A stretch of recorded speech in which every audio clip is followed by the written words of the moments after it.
आइए कुछ देर उस महान परमेश्वर की उपस्थिति में चलते हैं जिन्होंने अपने स्वरूप अपनी समानता में बनाया है, दिन भर हमें संभाल के रखा है, बरकतें आशीषें दी हैं और योजनाएं बना के रखे हैं और बहुत जल्दी हमें लेने आने वाले हैं।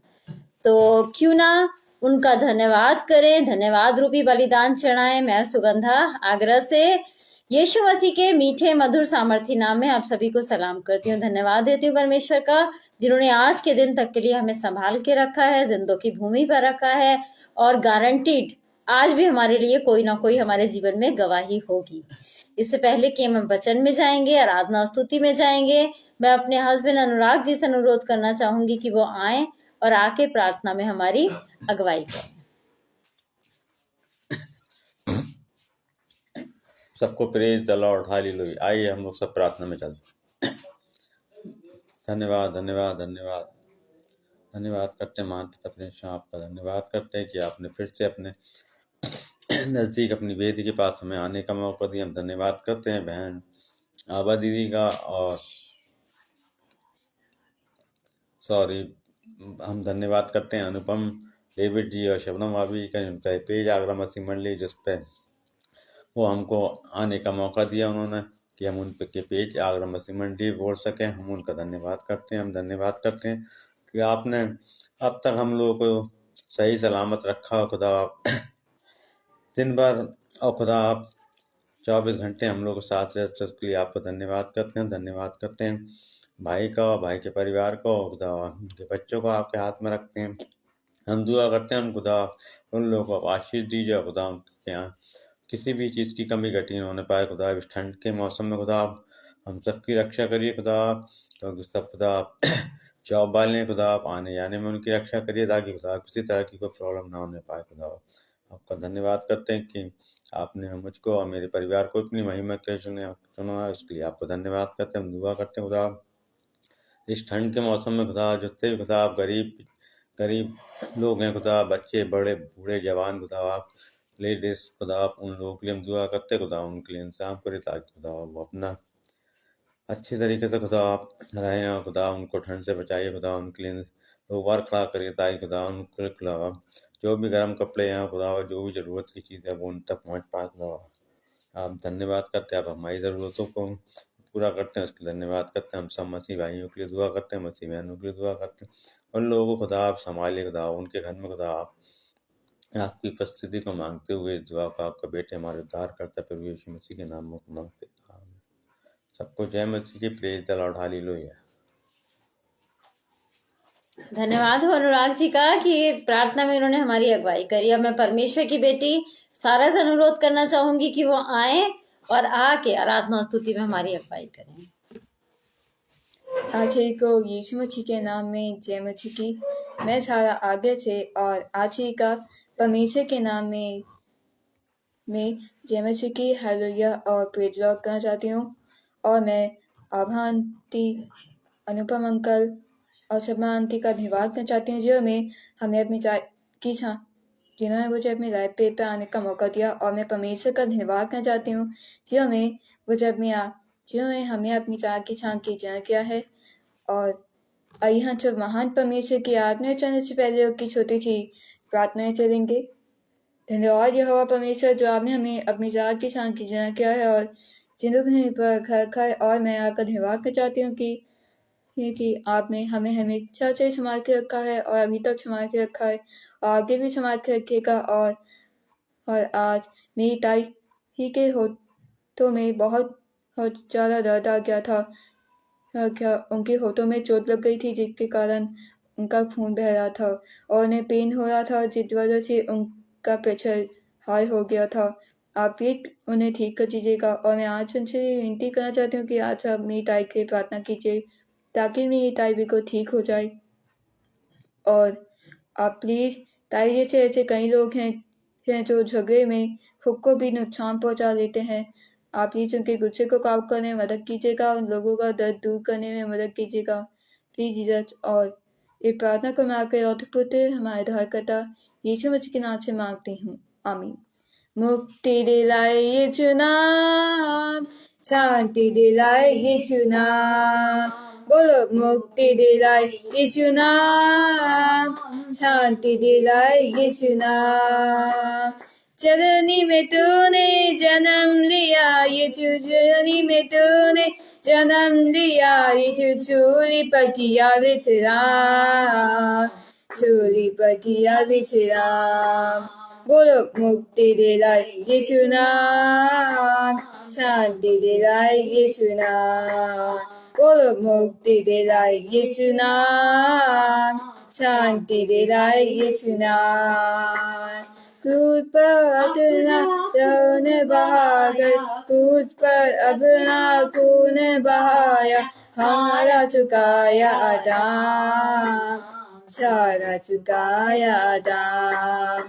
बोलो मुक्ति दिलाए यीशु नाम, शांति दिलाए यीशु नाम। बोलो मुक्ति दिलाए यीशु नाम, शांति दिलाए यीशु नाम। खुशी खुशी मनाओ, खुशी खुशी मनाओ, खुशी खुशी मनाओ, खुशी खुशी मनाओ। बोलो बोलो मसीहा की जय जय जय, बोलो बोलो मसीहा की जय जय जय। मेरे लिए आया, मेरे लिए जिया, मेरे लिए आया, मेरे लिए जिया, मेरे लिए यीशु ने दुख उठाया, मेरे लिए यीशु ने दुख उठाया। मेरे लिए मारा गया, मेरे लिए गाया गया, मेरे लिए मारा गया, मेरे लिए गाया गया। मेरे लिए भेजी होता मेरा है मसीह, मेरे लिए भेजी होता मेरा है मसीह। मैं मसीह का हूँ, हम सब मसीह के हैं। खुशी खुशी मनाओ, खुशी खुशी मनाओ, खुशी खुशी मनाओ, खुशी खुशी मनाओ। बोलो बोलो मसीहा की जय जय जय, बोलो बोलो मसीहा की जय जय जय, बोलो बोलो मसीहा की जय जय जय, बोलो बोलो मसीहा की जय जय जय। आज ही को यीशु मसीह के नाम में जय मसीह की प्रेज लॉर्ड और हालेलुया।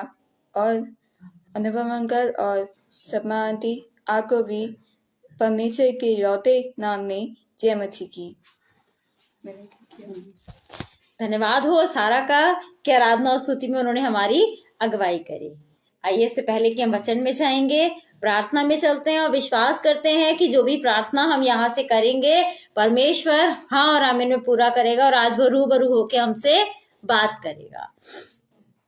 धन्यवाद धन्यवाद धन्यवाद देना चाहती हूँ परमेश्वर पिता, एक बार फिर मैं तेरा धन्यवाद देना चाहती हूँ। दिन भर की आशीषों बरकतों के लिए धन्यवाद देना चाहती हूँ। मैं धन्यवाद देना चाहती हूँ परमेश्वर, तूने हमें जिंदों की भूमि पर रखा है परमेश्वर, और तेरी योजनाएं जो हमारे लिए हैं वो तू पूरी करता है परमेश्वर, उसके लिए मैं धन्यवाद देना चाहती हूँ। एक बार फिर मैं धन्यवाद देना चाहती हूँ अनुपम भैया और शबनम भाभी का भी खुदा, जिन्होंने अपने इस लाइव पेज आगरा मसीह मंडी पे मुझे इन्वाइट किया। वो अपना प्रतिफल किसी रीति ना खोने पाएंगे। तू बहुत तायत के रूप में उन्हें आशीषित कर परमेश्वर। और मैं धन्यवाद देना चाहती हूँ उन सब लोगों के लिए भी खुदा, जो मुझे ऑनलाइन देख रहे हैं और आगे भी जो ऑफलाइन देखेंगे परमेश्वर, जो भी प्रार्थना विनती निवेदन धन्यवादियां वो लेके बैठे हैं परमेश्वर। हमारा विश्वास है कि वे स्मरण के लिए तेरे सम्मुख पहुंच चुकी हैं और तूने उन पे हाँ और आमीन की मोहर भी लगा दी है खुदा। उसके लिए हम तेरा धन्यवाद करते हैं परमेश्वर। इस समय जो लोग अपने मन में जो भी प्रार्थना कर रहे हैं परमेश्वर, तू स्वर्ग से सुन परमेश्वर, और उस हर एक प्रार्थना को, हर एक इच्छा को तू हाँ और आमीन में पूरा कर खुदा। आज अपने लोगों से बातचीत कर परमेश्वर, और जो मन्ना तूने अपने लोगों के लिए ठहराया है खुदा, स्वर्ग से उस मन्ने को उंडेल ताकि तेरे लोग खा के तृप्त किए जाने वाले हो सकें। मेरी जुबान का, मेरे होठों का अभिषेक करना परमेश्वर, ताकि बोलने वाली मैं नहीं वरन बोलने वाला तू हो परमेश्वर। नेटवर्क की हर प्रॉब्लम को, गड़बड़ी पैदा करने वाली हर स्पिरिट को तेरे नाम से हम बांध देते हैं। तेरी उपस्थिति को अपने बीच में हम मांग लेते हैं, इसी विश्वास के साथ कि तेरी उपस्थिति हमारे बीच में है। इस प्रार्थना को अपने उद्धार करता प्रभु यीशु मसीह के नाम में होके मांगते हैं, आमीन। आज का जो हमारा मनन का विषय है वो हमें मिलेगा गलातियों की पत्री, उसका 5वां अध्याय और उसकी 25वीं और 26वीं आयत में। यदि हम आत्मा के द्वारा जीवित हैं तो आत्मा के अनुसार चले भी। परमेश्वर ने क्या किया था? पुतला बनाया था, उसके बाद अपनी आत्मा उसमें डाली थी, नथनों के द्वारा सांस फूंकी थी, परमेश्वर की आत्मा उसके अंदर पड़ी। तो परमेश्वर जब हमारा पवित्र है तो वो हमारे अंदर जो आत्मा फूंकी गई वो भी हमारे अंदर पवित्र फूंकी गई। तो परमेश्वर का वचन हमसे पूछता है कि क्या जो आत्मा तुम्हारे अंदर है, क्या उसके अनुसार चल रहे हो? इंस्ट्रक्शन दे रहा है, हिदायत दे रहा है। यदि हम आत्मा के द्वारा जीवित हैं तो आत्मा के अनुसार चले भी, क्योंकि आत्मा निकली तो हमारा शरीर क्या हो जाता है? फिर से मिट्टी बन जाता है, फिर से मिट्टी बन जाता है। ऐसा नहीं हो सकता कि बिना आत्मा के लोग चल रहे हैं, फिर रहे हैं, अपने काम कर रहे हैं, आत्मा नहीं है।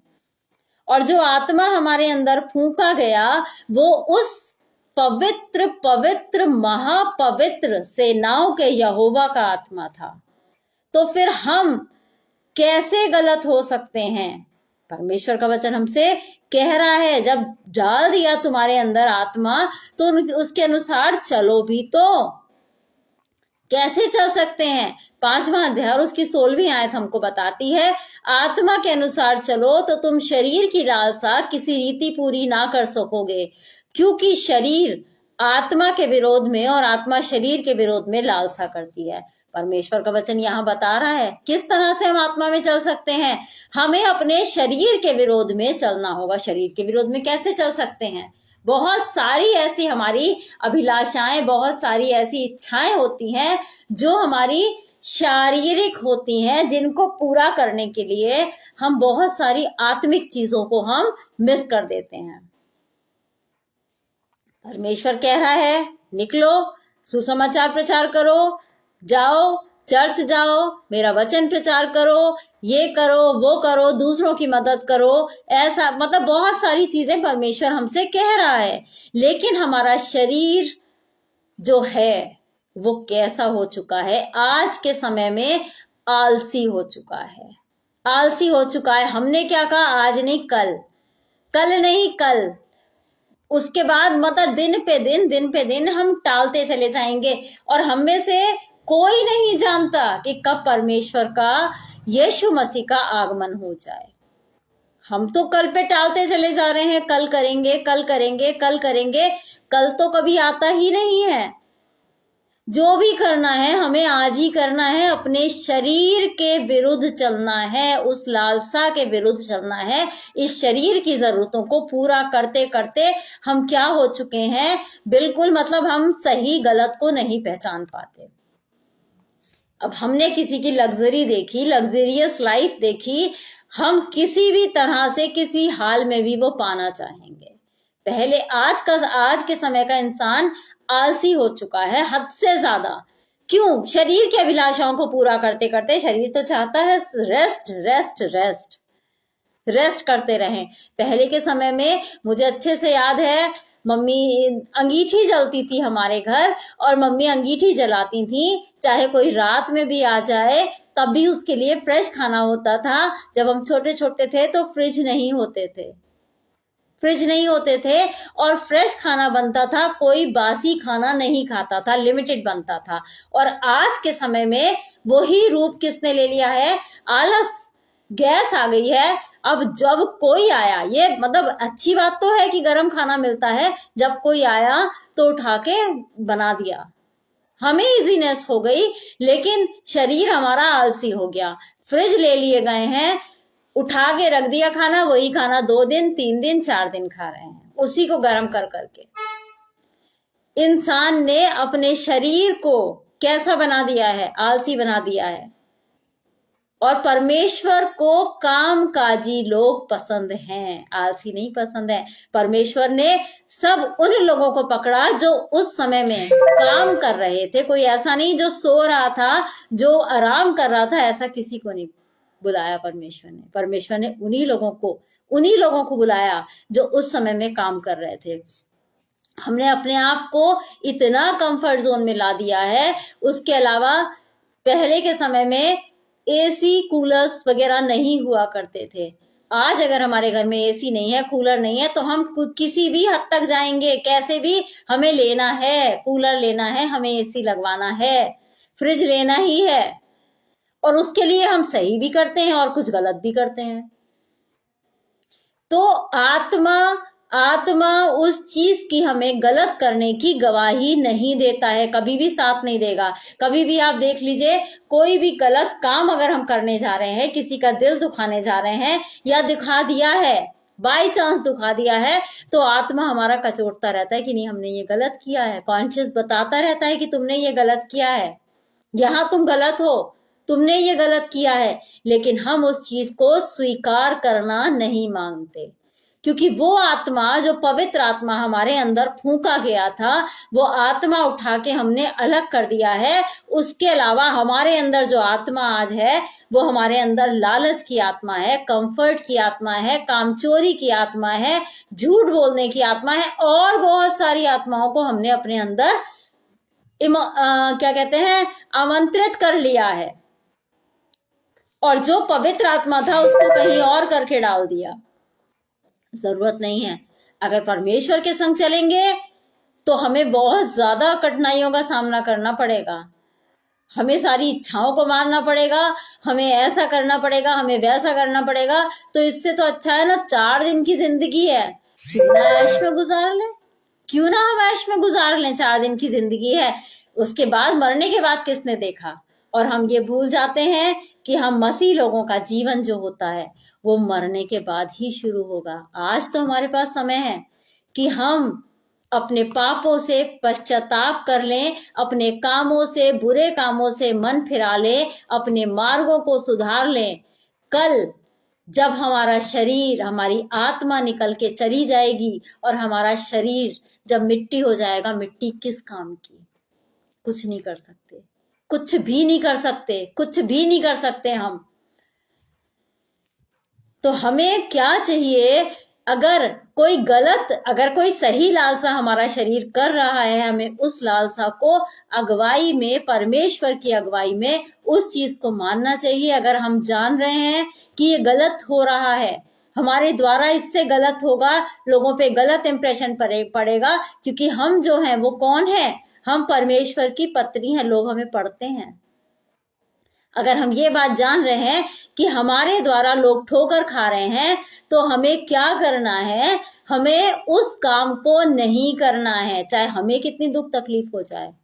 बहुत सारी ऐसी इच्छाएं होती हैं जो माता पिता अपने बच्चों के लिए मार देते हैं कि अगर नहीं, लिमिटेड पैसा है, कोई फेस्टिवल है तो अपने तो कह देंगे कि हम वही कपड़े पहन लेंगे, कब से नहीं पहने हैं। बच्चों के लिए मतलब ये सोच लीजिए, क्लिप से लेके और शूज तक A to Z उन बच्चों के लिए ड्रेसेस आएंगे, बच्चा वेल ड्रेसअप्ड होगा। माँ बाप कुछ भी कर लेते हैं। अपनी इच्छाओं को जब हम उन औलाद के लिए, उन बच्चों के लिए हम मार सकते हैं, शारीरिक इच्छाओं को, तो हम परमेश्वर के लिए क्यों नहीं मार सकते, क्यों नहीं मार सकते। लेकिन नहीं, हम मारना ही नहीं चाहते। उसके बाद हम कह देते हैं हमारा बॉडी परमिशन नहीं दे रहा है, हमारा शरीर परमिट नहीं कर रहा है, हमारा शरीर अलाउ नहीं कर रहा है, इस मारे हम ये काम नहीं कर रहे हैं। जो हमें अच्छा लगता है वो हम करते हैं। हम ये नहीं सोचते कि ये परमेश्वर को अच्छा लगेगा या नहीं लगेगा। हमें अच्छा लगना चाहिए और जिन्हें हम पसंद करते हैं उन्हें अच्छा लगना चाहिए। बाकी तो फिर परमेश्वर का तो देखा जाएगा, परमेश्वर तो हमारा ही है ना, मना लेंगे बाद में। और परमेश्वर माफ कर देता है, मान भी जाता है जब हम मनाते हैं, लेकिन फिर वही गलतियां हम करते चले जाते हैं। कब तक उसे दुखी करते रहेंगे। वो आत्मा जो उसने हमारे अंदर फूंका, वो कब तक हम पवित्र बना के रखते हैं। हम मोस्टली उसको जब तक हम बालक रहते हैं, जब तक हमें सांसारिक समझ नहीं होती है, 5 साल, 6 साल, 7 साल, उसके बाद जहां हम बड़े होते चले जाते हैं, वो जो पवित्र आत्मा था वो पवित्र आत्मा नहीं रह जाता। परमेश्वर ने हर बच्चे, मतलब जो मानव बनाया, जो इंसान बनाया, बच्चे आप देखिए सारे एक से होते हैं, सबका दिल एक सा होता है, मन एक सा होता है, मतलब मोस्टली बातें भी उन लोगों की एक सी होती है। किसी से घृणा नहीं, किसी से नफरत नहीं, किसी से लड़ाई झगड़ा नहीं, सबसे प्रेम से बातें करेंगे। ना उनके लिए कोई शत्रु है, ना उनके लिए कोई जलन का पात्र है। लेकिन जैसे जैसे हम बड़े होते चले जाते हैं, हमारे अंदर ये संसारिक चीजें, ये चीजें आती चली जाती हैं, तो हम पवित्र कैसे बने रह सकते हैं। परमेश्वर का वचन तो यही कहता है, अपने आप को बालकों के समान बनाओ, बालकों के समान बनाओ, क्योंकि स्वर्ग का राज्य कैसा है, ऐसों का ही है। और आज हम कामना करते हैं कि हम वचन प्रचार कर रहे हैं, आज हम दुआ प्रार्थना कर रहे हैं, परमेश्वर का काम कर रहे हैं, तो परमेश्वर ने स्वर्ग की कुंजी तो हमें दे दी है। क्या आज हमारा मन बालकों की तरह है? हमें किसी को देख के जलन नहीं होती है? किसी के दुख में हम एकदम दुखी हो जाते हैं और अपना सब कुछ लुटाने को तैयार हो जाते हैं? बच्चे ऐसे ही होते हैं कि आप जरा सा छोटे बच्चे को देखिए, कोई चीज मांगिए नहीं देंगे, और आप जरा सा मुंह बना लीजिए कि हमें चाहिए है, और रोने की एक्टिंग करने लगी, बच्चा दे देता है, क्योंकि उनके मन में, दिल में किसी के लिए नफरत लालच नहीं होता है, क्योंकि तब तक वो पवित्र आत्मा जो हमारे अंदर फूंका गया है वो हमारे अंदर काम करता है। उसके बाद जब हम निकले बाहर और उसके बाद हमने इसको भी ग्रहण किया, उसको भी ग्रहण किया, संसारिक चालों को भी समझा, इनके साथ तो ऐसे ही व्यवहार करना चाहिए। हमने इन्हीं से सीखा है, टिट फॉर टैट, जैसा वो हमारे साथ करते हैं वैसा ही हम भी उनके साथ करेंगे। क्या हमारे पिता ने भी ऐसे ही किया हमारे साथ? नहीं। अगर आज हमारा पिता भी हमारे संग ऐसा ही करता तो आज हम उद्धार पाए हुए लोग नहीं होते, आज हमारे पास स्वर्ग की कुंजी नहीं होती, कब के नाश हो चुके होते। अगर वो भी पिता भी यही वाला फॉर्मूला अपनाता, टिट फॉर टैट, जैसे हम आज कह देते हैं, इनसे तो हम वैसे ही बात करते हैं जैसे ये करते हैं, इनको यही वाली भाषा समझ में आती है। कैसे परमेश्वर की पत्री है हम लोग, हमें पढ़ते हैं, हमें आदर्श बनना है, हमें उसकी मतलब पत्री ऐसी बनना है कि लोग जब पढ़े तो देख के आश्चर्यचकित हो जाएं। उसने तो यीशु मसीह ने तो अपने पिता की पत्री बन के दिखा दिया कि मुझको देख लो, पिता को देख लो, जितना मैं प्यार करता हूं उससे ज्यादा मेरा पिता प्यार करता है। क्या हम भी उसकी पत्री बने बैठे हैं? बने तो बैठे हैं, लेकिन लोग हमसे, हमारे जीवन से क्या पढ़ रहे हैं आज? नफरत, ईर्ष्या, बदला, जलन, ये पढ़ रहे हैं हमारे जीवन से कि हाँ ये बदला लेने में सबसे आगे हैं। कोई भी नई चीज दिखा दो एकदम से जल जाती हैं, बड़ा मजा आता है इन्हें जलाने में। क्या लोग हमारे लिए ये कहते हैं? मुंह फट हैं, सहन नहीं करती हैं, फट से जवाब दे देती हैं, बहुत बुरा नेचर है इनका। क्या लोग हमारे जीवन से ये पढ़ रहे हैं? वो आत्मा जब परमेश्वर ने फूंका, परमेश्वर चाहता तो बोल के भी कर सकता था हमारी रचना। सारी सृष्टि उसने बोल के ही, शब्दों के द्वारा बनाई, किसी में भी अपनी आत्मा नहीं फूंकी, किसी में भी नहीं फूंकी। लेकिन जिस समय उसने हमें अपने हाथों से बनाया, कितना अच्छा उसने इमेजिन किया होगा। इजराइलियों के लिए जैसे वो कहता था, मैं इनके बीच रहूंगा, मैं इनका परमेश्वर होऊंगा, ये मेरी प्रजा होंगे। कितना अच्छा सोचा था उसने। आज भी वो यही चाहता है कि ये लोग मेरे होंगे, ये लोग मेरे हैं, मैं इनके बीच में रहूंगा और ये मेरी प्रजा, ये मेरे बेटे बेटी होंगे। इनके लिए मैं घर तैयार करूंगा, वहां ले जाके रखूंगा, वहां, मतलब ये सोचिए जीवन में क्या क्या रहता है समय, आंसू, दुख, तकलीफें, लेकिन परमेश्वर का वचन ये कहता है वहां दांतों का पीसना नहीं होगा, रोना पिटाना नहीं होगा, आंसू नहीं होगा। ऐसी जगह उसने बना के रखी है, ऐसी जगह। लेकिन उस जगह जाने की हम इच्छा तो करते हैं, कामना तो करते हैं कि हम वहां जाने पाएं, सारे दुख तकलीफें मिट जाएंगी, और गाते भी हैं, सिय्योन देश हमारा है देश, रहते हैं हम परदेश, जाएंगे हम अपने देश। क्या वाकई में उस सिय्योन देश में हम जाने लायक हैं? हम अपने आप को जांचें कि वो पवित्र आत्मा आज कितना हमने पवित्र बना के रखा है, कितना हमारे अंदर वो आत्मा हमारा पवित्र है या नहीं है। क्या वाकई में हमारा मन, हमारा दिल बच्चों जैसा है, बालकों जैसा है कि हम कुछ भी दिल में नहीं रखते, जो कुछ होता है जो हमारा मतलब मुंह पे है वही हमारे दिल में भी है। बहुत से लोग ऐसे भी हैं जो जुबान पे कुछ रहता है, दिलों में कुछ, बहुत प्यार दिखाते हैं, लेकिन जिस समय मौका पड़ता है तो पीठ में ही गले लगा के पीठ में ही खंजर भोंकते हैं। ऐसे भी लोग हैं। ऐसे लोगों से परमेश्वर घृणा करता है, धोखा देने वालों से। ना उसने धोखा दिया है, ना वो उन लोगों को पसंद करता है। हमें सचेत हो जाना चाहिए कि बहुत जल्दी वो लेने आने वाला है, बहुत जल्दी। कोई नहीं जानता कब आ जाए, कितना टाइम हमारे पास है। अभी हमारे पास मौका है कि हम अपने जीवनों को सुधार लें और वो जो आत्मा हमारे अंदर पवित्र है, उस आत्मा को पवित्र बना के रखें, क्योंकि कोई नहीं जानता कि कब वो मिट्टी बन जाए, वो आत्मा वापस चला जाए। कोई नहीं जानता मिट्टी क्या कर सकती है। धन्यवाद भी नहीं कर सकती, पश्चाताप तो दूर, धन्यवाद भी नहीं कर सकते। तो हमें क्या करना है?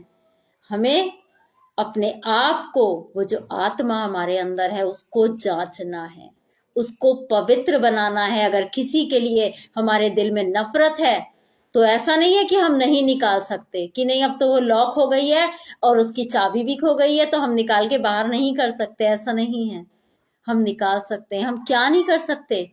क्या नहीं कर सकते? हम इंसान अपनी विल पावर से, अपनी इच्छा शक्ति से सब कुछ करने में सामर्थी है। वो सामर्थ, वो पावर परमेश्वर ने हमें दे दी है कि हम जो चाहें वो होगा। और सहायक हमारा कौन रहेगा?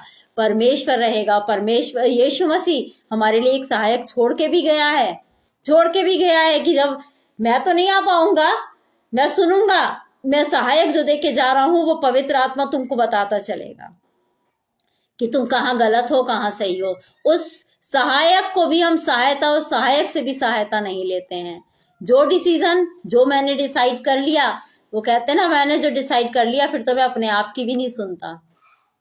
नहीं, हमें सुननी है, उस आत्मा की सुननी है, उस पवित्र आत्मा की सुननी है। अगर हम ये कहना हम सही माने कि सहियोन देश मेरा है देश, जाएंगे हम अपने देश।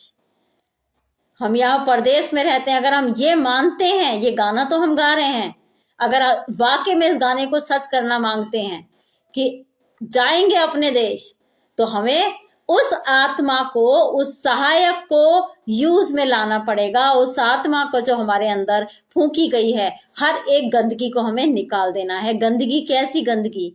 हर एक तरह जिससे परमेश्वर को घृणा आती है, उन हर एक चीजों को, हर एक बातों को अपने जीवन से हमें निकालना है। और हमारा सहायक हमारी सहायता करेगा ना। सहायता करने वाला, उसको कहते हैं सहायक। तो वो इस काम में क्यों सहायता नहीं करेगा? वो तो खुशी खुशी हमारी सहायता करेगा, उतनी सामर्थ देगा, उतनी शक्ति देगा कि हम ये करने पाए। इन्हीं एनकरेजिंग वर्ड्स के साथ मैं सेशन को समाप्त करना चाहती हूँ। और ये बात हमें ध्यान रखनी है, यदि हम आत्मा के द्वारा जीवित हैं तो आत्मा के अनुसार चलें भी। हमें अपने चाल चलन को, अपने मार्गों को सुधारने की जरूरत है, सीधा करने की जरूरत है। आइए हम लोग प्रार्थना में अपने सरों को झुकाएंगे। धन्यवाद देना चाहती हूँ परमेश्वर पिता। एक बार फिर मैं तेरा धन्यवाद देना चाहती हूँ, दिन भर की आशीष और बरकतों के लिए धन्यवाद देना चाहती हूँ। मैं धन्यवाद देना चाहती हूँ एक बार फिर अनुपम भैया और शबनम भाभी का खुदा, जिन्होंने अपने इस लाइव पेज आगरा मसीह मंडली पे मुझे इनवाइट किया खुदा। वो अपना प्रतिफल किसी रीति न खोने पाएंगे। तू बहुत तायत के रूप में उन्हें आशीषित कर परमेश्वर। और जो भी खुदा उनका क्षेत्र, फेज जो उनका वीक है, कमजोर है परमेश्वर, वो अपनी सामर्थ्य से भर दे परमेश्वर। यस जीसस, जितने भी लोग खुदा उनके संपर्क में आते हैं खुदा, हर एक इंसान ब्लेस होने पाए परमेश्वर। जिस जगह वो जाते हैं परमेश्वर, उस जगह बंधन टूटने पाए परमेश्वर। हर एक बीमारी खुदा उस जगह से, उस एरिया से दूर जाने पाए परमेश्वर। यस जीसस, और मैं प्रार्थना करना चाहती हूँ उन सब लोगों के लिए खुदा, जो लोग इस समय बीमारी के बिस्तर पे हैं परमेश्वर। छू और चंगाई दे परमेश्वर। कोई भी बीमारी हो, बुखार, हाथों में दर्द, पैरों में दर्द, पेट में दर्द, जो भी तकलीफ है जो उन्हें डिस्टर्ब करती है परमेश्वर, इसी समय तेरे नाम से हर एक बीमारी दूर हो जाए परमेश्वर। यस जीसस, मैं प्रार्थना करना चाहती हूँ खुदा ऐसे लोगों के लिए जिनके जो फाइनेंशियली वीक है परमेश्वर, जो फाइनेंशियली वीक है परमेश्वर, आकाश रूपी भंडार खोल दे परमेश्वर। हर एक उस उत्तम वस्तु को उन तक पहुंचा परमेश्वर, जिसके वो लायक हैं, जिसके वो काबिल हैं परमेश्वर। मैं प्रार्थना करना चाहती हूँ ऐसे लोगों के लिए खुदा, जो लोग डिप्रेशन में हैं परमेश्वर, दिल टूट चुके हैं, किसी की बात से खुदा हर्ट हुए हैं, अपने आप को खुदा उन्होंने अकेले में कर लिया है, एकांत में बन कर लिया है परमेश्वर। वो बातें उन्हें चुभती हैं, याद करते हैं तो परमेश्वर, यस जीसस, उनसे बोल, उनसे बातचीत कर खुदा, कि तेरे लिए वो बहुमूल्य हैं। तूने अपने प्राण दिए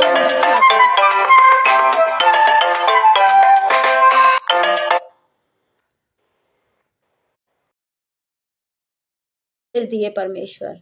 thank you Jesus, yes Jesus. धन्यवाद करते हुए इस प्रार्थना को अपने उद्धारकर्ता प्रभु यीशु मसीह के नाम में होके मांगती हूँ, आमीन।